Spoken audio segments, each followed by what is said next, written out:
Au perché au-dessus des rives occidentales de la mer Morte se trouve la forteresse sauvage de Masada. Deuxième site, le plus visité d'Israël, elle parle de courage, de foi et d'endurance face aux forces du mal. Historique et prophétique, Masada a été l'objet de films, de livres, de folklore, de légendes et est une partie centrale de la culture de l'État moderne d'Israël d'aujourd'hui.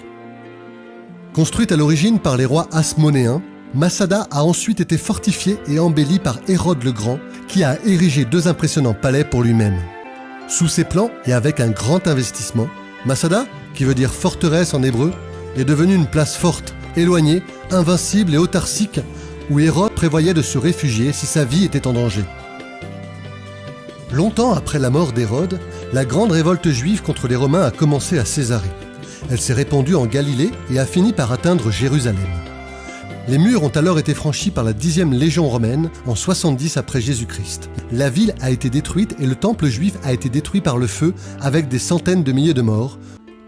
Quelques survivants se sont échappés par la vallée de Kidron et ont fui à Masada, qui avait déjà été prise par les zélotes juifs de Galilée, qui ne voulaient pas rejoindre la rébellion. Toutefois, leur espoir d'éviter le conflit échoue. Et ici, à Masada, dans les régions éloignées de la sauvage Judée, ils sont les derniers à se battre. Flavius Joseph, l'historien du 1er siècle, a décrit cette dernière bataille de près de 1000 défenseurs juifs qui ont survécu à Masada pendant 3 ans et ont fait face aux assauts des légions romaines qui ont assiégé la forteresse en 72 après Jésus-Christ.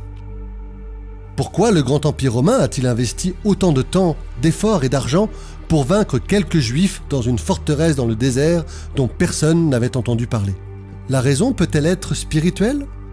L'empereur romain était-il furieux de l'insistance des Hébreux à vénérer un seul Dieu, Jéhovah, le Dieu d'Israël, qui défiait la culture romaine qui adorait plusieurs dieux? Le siège romain, qui démarra en 70 après Jésus-Christ, durera un peu moins d'1 an. Jouissant de positions supérieures et d'un approvisionnement stable en eau et nourriture, les défenseurs de Masada auraient pu tenir la forteresse indéfiniment. La seule raison pour laquelle ils laissèrent tomber leur défense est qu'ils ne voulaient pas tirer et tuer sur les esclaves juifs que les Romains utilisaient pour construire une rampe géante qui portait les légions romaines sur les versants escarpés jusqu'aux portes de Masada. Les défenseurs décidèrent donc de mourir de leurs propres mains plutôt que de tomber sous les violences et la torture des Romains, ou de voir leurs femmes et leurs enfants emmenés en captivité et en esclavage au nom de dieux étrangers. Comme le suicide est interdit selon la croyance juive, les défenseurs ont tiré au sort pour se tuer mutuellement.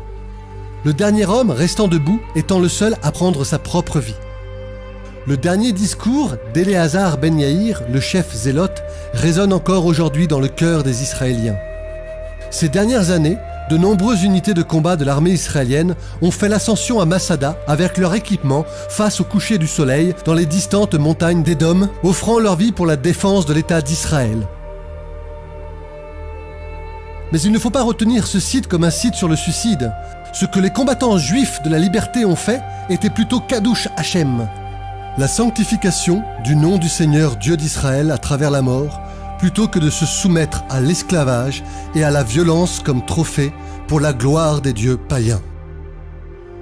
Comme des agneaux sacrificiels, ils ont fait couler leur sang pour la force vitale de Dieu, préférant mourir libres en son nom.